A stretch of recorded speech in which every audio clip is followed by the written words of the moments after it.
রাত ৩:০৭। এই সময়টা আমার খুব পরিচিত, কারণ ঠিক এই সময়েই প্রতিদিন আমার ঘড়িটা ১ সেকেন্ড পিছিয়ে যায়। প্রথমে ভেবেছিলাম ব্যাটারির সমস্যা, তারপর ভেবেছিলাম চাইনিজ ঘড়ি, যা হয়। শেষ পর্যন্ত ভেবেছিলাম আমার মাথার সমস্যা। কিন্তু আজ বুঝলাম সমস্যা আমার ঘড়ির না, সমস্যা সময়ের। আমি নাম বলিনি এখনো, নাম বলার তাড়া নেই। নাম বললে মানুষ আমাকে চিনবে, আর আমি চাই না কেউ আমাকে চিনুক, কারণ আমি নিজেই নিশ্চিত না আমি আসলে কে। আমি ঢাকা বিশ্ববিদ্যালয়ের পুরনো একটি কোয়ার্টারে থাকি। কোয়ার্টার বলা ভুল, ওটা প্রায় ভুতুড়ে একটা বাড়ি। দেয়ালের রং উঠেছে, সিঁড়িতে পা দিলে কেঁদে ওঠে, আর জানালার গ্রিল এমনভাবে বাঁকানো যেন কোনো এক রাতে কেউ ভেতর থেকে বের হতে চেয়েছিল। আমি একা থাকি, একা থাকা শিখে ফেলেছি অনেক আগেই। রাত ৩টায় আমার ঘুম ভাঙে না, আমি জেগেই থাকি। টেবিল ল্যাম্প জ্বালিয়ে একটা পুরনো ডায়েরি খুলে বসে থাকি। ডায়েরিটা আমার না, এই ডায়েরিটা আমি পেয়েছিলাম ঠিক ৭ দিন আগে, যেদিন প্রথম ঘড়িটা উল্টো হাঁটতে শুরু করে। ডায়েরির প্রথম পাতায় লেখা, যদি তুমি এটা পড়ো তাহলে ধরে নাও তুমি আমি। ভয় পেও না, ভয় পেলে ভুল করবে। লেখাটা আমার হাতের লেখার মতো, অস্বস্তিকরভাবে আমার হাতের লেখার মতো। আমি তখন হেসেছিলাম, ভাবছিলাম কেউ মজা করছে। কিন্তু ডায়েরির দ্বিতীয় পাতায় লেখা ছিল, আজ রাত ৩:০৭ তুমি জানালার পাশে দাঁড়াবে। বাইরে বৃষ্টি হবে না, তবু তুমি ভিজে যাবে। ঠিক ৩:০৭ আমি জানালার পাশে দাঁড়িয়েছিলাম। বাইরে বৃষ্টি ছিল না, কিন্তু আমার শার্ট ভিজে গিয়েছিল। ঘামে না, ঘাম এমন হয় না। সেদিন প্রথমবার আমি ভয় পাই। আজ ৭ দিন পর আমি আবার ডায়েরিটা খুলে বসে আছি। নতুন কিছু লেখা নেই, শেষ লেখা থেমে আছে কাল রাতে। আগামীকাল তুমি আমাকে দেখবে, আয়নায় না, বাস্তবে। আমি আয়নার দিকে তাকালাম না, কারণ ভয়টা আয়নায় নেই, ভয়টা দরজায়। ঠিক তখনই দরজায় শব্দ হলো, টক টক টক। ৩টে শব্দ, খুব ধীরে। আমি উঠে দাঁড়ালাম। বুকের ভেতর অদ্ভুত একটা শান্ত ভয়, পালাতে ইচ্ছে করছে না, চিৎকার করতেও না। দরজা খুললাম। দরজার ওপাশে যে লোকটা দাঁড়িয়েছিল তাকে দেখে প্রথম যে চিন্তাটা মাথায় এলো, আমি কি এতটা বুড়ো হয়ে গেছি? লোকটার মুখ আমার, কিন্তু ১০ বছর বড় সংস্করণ। চুলে পাকা ধলেছে, চোখের নিচে গভীর কালি, মুখে এমন একটা ক্লান্ত হাসি যেটা শুধু আমিই দিতে পারি। সে আমাকে দেখে বলল, ঘড়িটা ঠিক করেছ? আমি কিছু বললাম না। সে ভেতরে ঢুকে পড়ল, যেন এটাই তার বাড়ি। সময় কম, সে বলল, আর ভুল করার সুযোগ নেই। আমি ফিসফিস করে বললাম, তুমি কে? লোকটা তাকিয়ে রইল, তারপর খুব স্বাভাবিক গলায় বলল, আমি তুমি, ভবিষ্যতের তুমি। আর বিশ্বাস করো, এইটা সবচেয়ে কম অদ্ভুত ব্যাপার যেটা আজ ঘটবে। বাইরে তখনও বৃষ্টি নেই, কিন্তু ঘরের ভেতর সময় ভিজে যাচ্ছে। লোকটা, মানে ভবিষ্যতের আমি, চেয়ার টেনে বসল।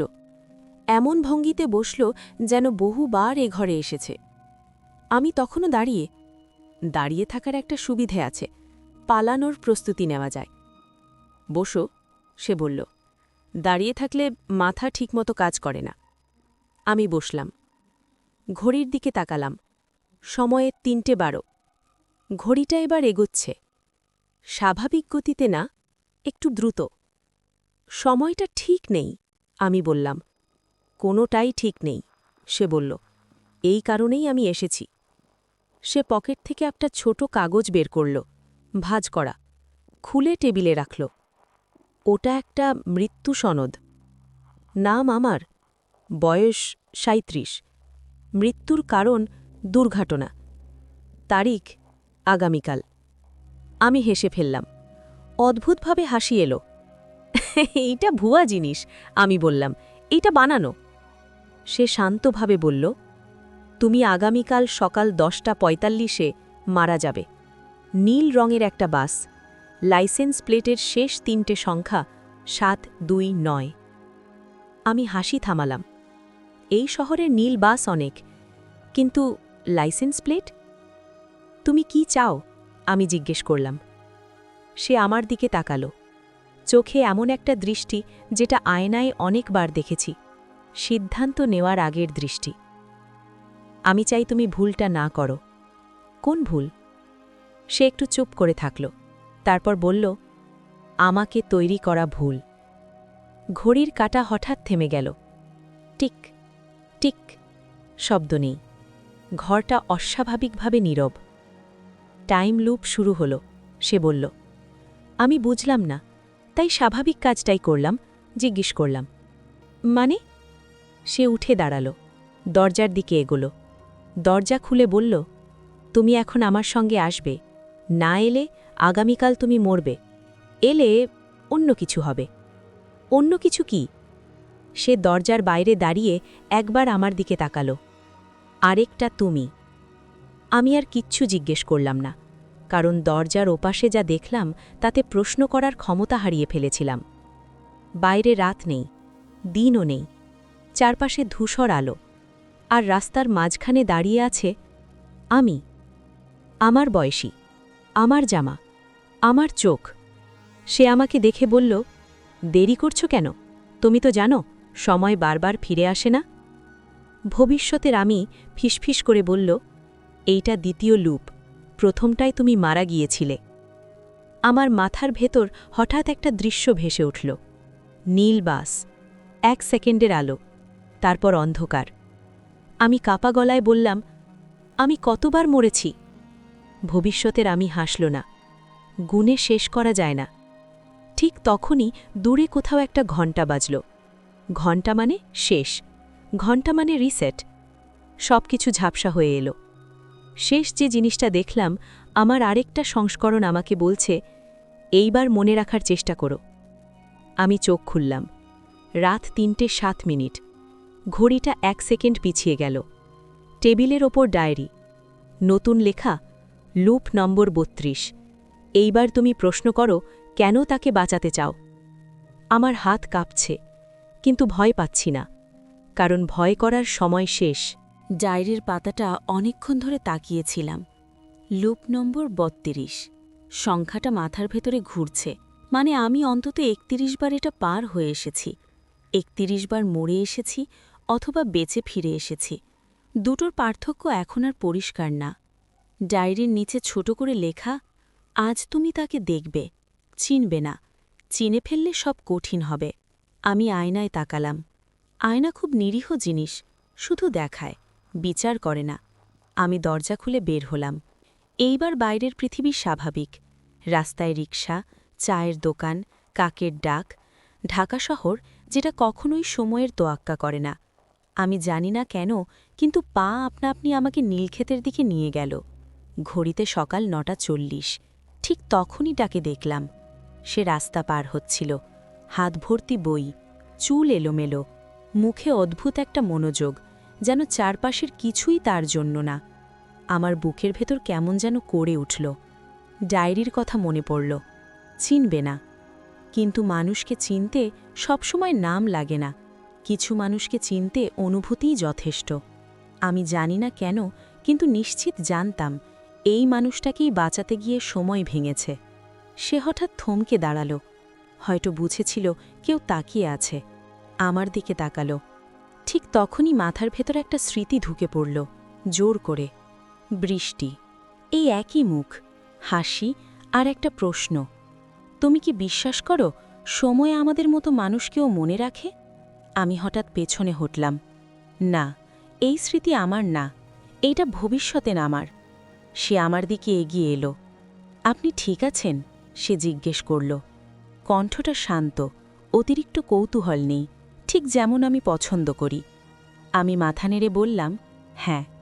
মিথ্যে বললাম, কারণ সত্যি বললে সে পালিয়ে যেত। ঠিক তখনই আমার ফোন কাঁপল। নাম্বার অচেনা। রিসিভ করলাম। ওপাশে ভবিষ্যতের আমি। ওই মেয়েটার সাথে কথা বলো না, সে বলল। কেন? কারণ তুমি যদি তাকে ভালোবেসে ফেলো, এই লুপ আর ভাঙবে না। আমি ফোন কেটে দিলাম। মেয়েটা তাকিয়ে আছে, হালকা ভ্রু কুচকে। সব ঠিক তো? সে বলল। আমি বললাম, আপনার নাম কি? সে একটু অবাক হল, তারপর বলল, নাম খুব গুরুত্বপূর্ণ? এই প্রশ্নটা আমি আগেও শুনেছি, একাধিকবার। আমি ধীরে বললাম, এই মুহূর্তে খুব। সে হেসে ফেলল। হাসিটা ভয়ঙ্কর সুন্দর না, ভয়ঙ্কর পরিচিত। আমার নাম নীরা। নীরা। নামটা মাথার ভেতর ঢুকে গেল এমনভাবে যে বেরোবে না। ঠিক তখনই দূরে একটা নীল বাসের হর্ন বাজল। আমার শরীর কেঁপে উঠল। সময় সকাল 10:42। আমি জানি এরপর কি হয়। আমি নীরাকে টেনে নিলাম। কি করছেন? সে বলল। বাসটা আমাদের পাশ দিয়ে ছুটে গেল। 1 সেকেন্ড দেরি হলে আমি মারা যেতাম। নীরা আমার দিকে তাকিয়ে রইল, চোখে ভয়, কিন্তু তার চেয়েও বেশি প্রশ্ন। আপনি জানতেন? সে ধীরে বলল, বাসটা আসবে? আমি কিছু বললাম না, কারণ সত্যিটা ভয়ঙ্কর। আমি জানতাম না বাসটা আসবে। আমি জানতাম আমি মরব, আর সেটাই আমাকে নড়তে বাধ্য করেছে। হঠাৎ চারপাশটা ঝাপসা হয়ে এলো। মানুষ থেমে গেল, শব্দ বন্ধ, শুধু আমি আর নীরা। নীরা আমার দিকে তাকিয়ে বলল, আবার শুরু হলো, তাই না? আমি অবাক হলাম। তুমি জানো? সে মাথা নেড়ে বলল, লুপ নম্বর কত? আমার গলা শুকিয়ে গেল। 32। নীরা চোখ বন্ধ করল। এইবারও দেরি হয়ে গেছে, সে বলল। তুমি আমাকে চিনে ফেলেছ। ঘণ্টা বাজল, সময় রিসেট। আমি চোখ খুললাম। রাত 3:60। ডায়েরির নতুন লেখা, লুপ 33। এইবার তুমি সিদ্ধান্ত নেবে, তাকে বাঁচাবে না নিজেকে। আমি ডায়েরি বন্ধ করলাম, কারণ কিছু সিদ্ধান্ত লেখার না, করার। রাত 3:07। এই সময়টা এখন আমার কাছে ঘড়ির সময় না, এটা একটা দরজা। প্রতিবার এই সময়ই দরজাটা খোলে, আর আমি আবার ঢুকে পড়ি একই ভুলের ভেতর। ডায়েরিটা আর খুললাম না, কারণ এবার আমি জানি ওটা আমাকে পথ দেখায় না, শুধু মনে করিয়ে দেয় আমি কতটা দেরি করে ফেলেছি। আমি সোজা উঠে দাঁড়ালাম। আজ আয়নায় তাকাইনি, কারণ আজ নিজেকে দেখার দরকার নেই, আজ অন্য কাউকে খুঁজতে হবে। নীরা। আমি জানি সে কোথায় থাকে। এই জ্ঞানটা কোনো স্মৃতি না, এটা জমে থাকা অভিজ্ঞতা। বহু লুপের ধুলো লেগে আছে এতে। পুরনো ধানমন্ডি একটা গলি, 3 তলা বাড়ি, ছাদে শুকোতে দেয়া জামা কাপড় যেগুলো কখনোই পুরো শুকায় না। দরজায় নক করলাম। 1 বার, 2 বার। দরজা খুলল নীরা। সে অবাক হয়নি। এত তাড়াতাড়ি? সে বলল। আমি সময় নষ্ট করতে চাইনি, আমি বললাম। সে সরে দাঁড়াল। ভেতরে ঢুকলাম। ঘরটা অদ্ভুতভাবে ফাঁকা। আসবাব আছে, কিন্তু ব্যক্তিগত জিনিস কম, যেন কেউ খুব বেশি দিন থাকার পরিকল্পনা করেনি। আমি চারপাশে তাকিয়ে বললাম, তুমি এখানে কতদিন আছো? নীরা একটু ভেবে বলল, এই প্রশ্নটার উত্তর সব লুপে আলাদা। আমি থমকে গেলাম। মানে? সে আমার দিকে তাকালো। এইবার আর লুকোনোর চেষ্টা নেই। আমি সময়ের অংশ না, সে বলল। আমি একটা ত্রুটি। এই শব্দটা আমার খুব পরিচিত। ত্রুটি, এরর। আমি মারা দিয়েছিলাম, নীরা শান্তভাবে বলল। কবে? তোমার ভবিষ্যতের কারণে। আমার বুকের ভেতর কেমন যেন চেপে ধরল। আমি তোমাকে চিনতাম? চিনতে, সে হেসে ফেলল। তোমার সমস্যা সেখানেই, তুমি সবসময় খুব দেরিতে চিনতে পারো। সে জানালার পাশে গিয়ে দাঁড়াল। তুমি যখন প্রথম টাইম ট্রান্সলেশন করো, তখন একটা শর্ত ছিল, নীরা বলল। আমি কি করেছিলাম? তুমি বলেছিলে, একটা জীবন ফেরত চাই। আমার মাথার ভেতর হঠাৎ শব্দ শুরু হলো, যেন কোনো যন্ত্র পুরনো হয়ে গেছে। আমি বিজ্ঞানী নই, আমি বললাম। কিন্তু তুমি ছিলে, নীরা বলল।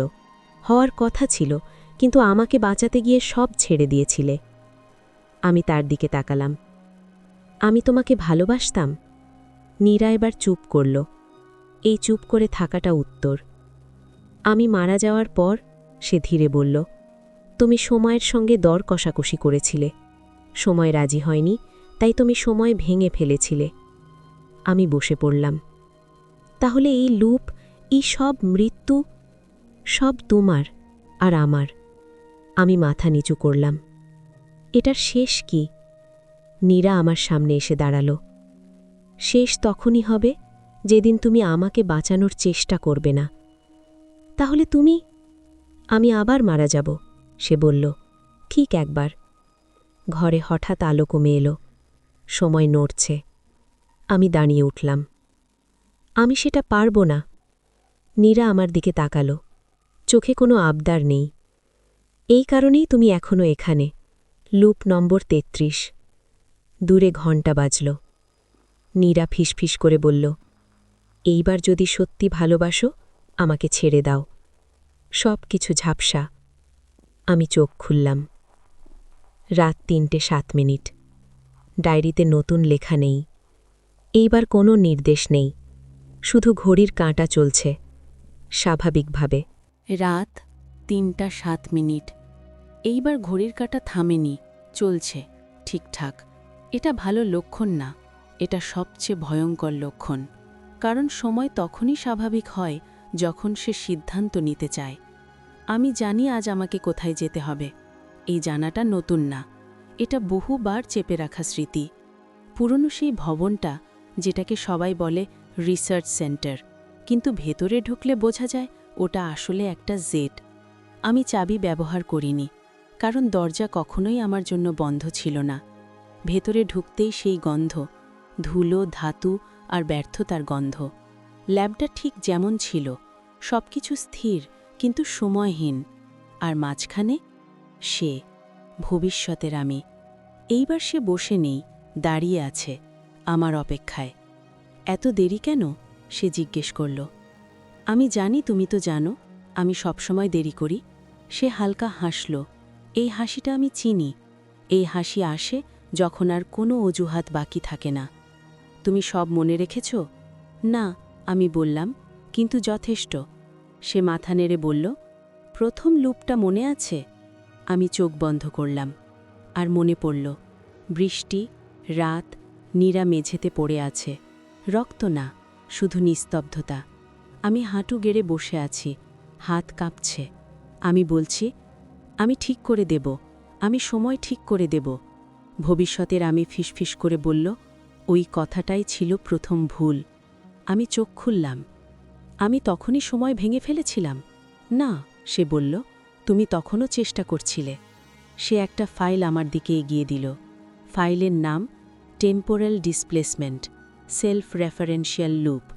আমার হাতের লেখা। তুমি নিজেকেই পাঠিয়েছিলে, সে বলল। কোথায়? এই মুহূর্তে। আমি চুপ করে রইলাম। প্রথম লুপে সে বলল, তুমি ভবিষ্যতের তুমি ছিলে, আর আমি ছিলাম বর্তমান। আমার মাথা ঝিমঝিম করতে লাগল। তাহলে এখন? এখন তুমি সেই মানুষটা যাকে থামাতে হবে। ঘরের আলো কাঁপল। আমি তোমাকে থামাতে চাইনি, সে বলল। আমি শুধু চাইছিলাম তুমি বুঝো, কিছু মৃত্যু ঠিক করা যায় না। আমি ধীরে বললাম, নীরা। সে মাথা নেড়ে বলল, নীরার সময়ের নিয়ম ভেঙে ফিরে এসেছিল। সে থাকার কথা ছিল না, তাই লুপ হচ্ছিল। আর আমি? তুমি শাস্তি ছিলে, সে বলল, নিজের জন্য নিজের। হঠাৎ দরজার শব্দ। নীরা ঢুকল। এইবার সে ভিন্ন, স্বচ্ছ না, বাস্তব না। সময় যেন তাকে ঠিকভাবে ধরতে পারছে না। আর কতবার বলবো? নীরা বলল, এইটা তোমার লড়াই না। আমি তার দিকে এগোলাম। আমার ছাড়া আর কেউ তো চেষ্টা করেনি, কারণ কাউকে করার কথা ছিল না। সে বলল, ভবিষ্যতের আমি পেছনে সরে গেল। সময় সিদ্ধান্ত নিতে এসেছে। সে বলল, একজন থাকবে, একজন যাবে। আমি তাকালাম নীরার দিকে। তুমি কি ভয় পাও? নীরা মাথা নেড়ে বলল, আমি বহুবার মরে এসেছি, ভয়টা শেষ হয়ে গেছে। ঘণ্টা বাজল না, সময় অপেক্ষা করছে। আমি গভীর শ্বাস নিলাম। আমি যদি তোমাকে ছেড়ে দিই, আমি বললাম, তুমি কি সত্যি চলে যাবে? নীরা হালকা হাসল। এইটাই তো ভালোবাসা, যেটা থেকে কিছু ফেরত পাওয়া যায় না। আমি চোখ বন্ধ করলাম। আর সেই কাজটা করলাম যেটা ৩১ বার পারিনি। আমি তাকে ছাড়তে দিলাম। নীরা পেছনে হাঁটল, আলোয় মিলিয়ে গেল। সময় হঠাৎ ভারী হয়ে এলো। ভবিষ্যতের আমি ধীরে ধীরে ঝাপসা। ধন্যবাদ, সে বলল। এখন আমি আর দরকার নেই। সবকিছু থেমে গেল। আমি চোখ খুললাম। সকাল। ঘড়িতে ৮:১০। ঘড়ি ঠিক আছে। ডায়েরি নেই, ল্যাব নেই, নীরা নেই, শুধু শহরের শব্দ। আমি বাইরে বেরোলাম। নীল বাস গেল। আমি দাঁড়িয়ে রইলাম। বাঁচলাম। কয়েক মাস কেটে গেছে। আমি এখন আর সময় নিয়ে কাজ করি না। কিছু জিনিস না জানাই ভালো। কখনো কখনো নীলক্ষেত দিয়ে হাঁটি। ভিড়ের মাঝে এক মুহূর্তের জন্য মনে হয় কেউ আমাকে ডাকল। পেছনে তাকাই, কেউ নেই। শুধু একটা অনুভূতি, আমি কাউকে ভালোবেসেছিলাম, আর সেই ভালোবাসাটা সময়ও ঠিক করতে পারেনি। সম্ভবত সেটাই যথেষ্ট।